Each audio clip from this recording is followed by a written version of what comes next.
Hi friends. So as a న్యూరాలజిస్ట్గా ఈ three things చేయొద్దని నేను సజెస్ట్ చేస్తానండి. సో రేర్ కానీ బట్ స్ట్రోక్ వచ్చే ఛాన్సెస్ త్రీ రీజన్స్ వల్ల మేము చూసాం కాబట్టి చెప్తున్నాను. సో ఫస్ట్ వచ్చేసి నెక్ మసాజ్ అనమాట. సో నెక్ మసాజ్ చేయడం వల్ల నెక్ లో మనకు బ్లడ్ వెజల్స్ ఉంటాయి. సో ఆ బ్లడ్ వెజల్స్ ప్రెషర్ వల్ల మనం చేసే మసాజ్ గన్ ప్రెషర్ వల్ల సో వెజల్స్ లోపల ఇంటిమా లేయర్ అనేది బ్రేక్ అయ్యి మనకు బ్రెయిన్ కి క్లాట్ మైగ్రేట్ అయ్యి స్ట్రోక్ వచ్చే ఛాన్సెస్ కానీ, లేకపోతే ఆల్రెడీ కొలెస్ట్రాల్ ప్లాక్ లాగా ఫామ్ అయి ఉంటుంది కదా, ఆ గడ్డ అది మైగ్రేట్ అయ్యి బ్రెయిన్ లో స్ట్రోక్స్ లాంటివి వచ్చేవి, ఇలాంటివి కూడా చూస్తూ ఉంటాం. సో డెఫినెట్లీ నెక్ మసాజ్ అయితే అవాయిడ్ చేయండి. నెక్స్ట్ వచ్చేసి hyper extension of the neck. So మనం హెయిర్ కట్ తర్వాత కానీ హెయిర్ స్పా ఏదైనా చేయించుకున్న తర్వాత హెయిర్ వాష్ కోసం నెక్ని ఎక్స్టెండ్ చేసి ఎక్కువసేపు పెడతాం కదా. సో అలా పెట్టినప్పుడు కొందరికి డిజీనెస్ లాగా రావడము, అండ్ తల తిరుగుతున్నట్టుగా అనిపించేసి, అండ్ అలాగే వీక్నెస్ లాగా సివియర్గా ఎక్కువసేపు అలాగే అదే పొజిషన్లో ఉంటే స్ట్రోక్ లాగా వచ్చిన కేసెస్ కూడా చూసాము.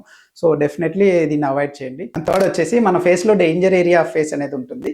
సో ఆ ఫేస్లో ఏదైనా పింపుల్ కానీ ఏదైనా చిన్న లీజన్ లాగా వచ్చినప్పుడు కూడా మనం దాన్ని బర్స్ట్ చేయడానికి పాపప్ చేయడానికి ట్రై చేయకూడదు అనమాట. సో చేస్తే ఎందుకంటే బ్రెయిన్కి చాలా స్మాల్ థిన్ బ్యారియరే ఉంటుంది. సో అందులో ఒకవేళ ఇన్ఫెక్ట్ అయితే బ్రెయిన్కి స్ప్రెడ్ అయ్యి వెరీ సివియర్ ఫిట్స్ లాగా స్ట్రోక్స్ లాగా ఇలా వచ్చే ఛాన్సెస్ కూడా ఉంటాయి. సో రేర్ కాజెస్సే కానీ బట్ డెఫినెట్లీ మనం ప్రివెంట్ చేయగలిగిన కాజెస్. సో ఇవైతే డెఫినెట్లీ చేయకండి. Thank you for watching.